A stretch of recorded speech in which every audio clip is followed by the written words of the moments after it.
from Shanghai, China.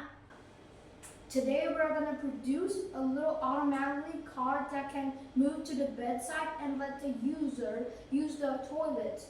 It can protect the user's dignity and privacy.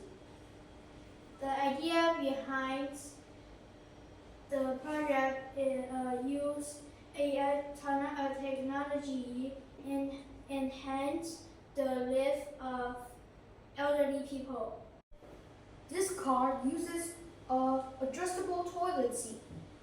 When it automatically moves to the bed, it will move up until it is same as the bed's attitude. After getting its waste, it will move to the bathroom and put all the waste into the toilet. The patient only needs to control it by voice or by hand gestures. I believe that this cart can help many disabled and elders to solve their bathroom problems.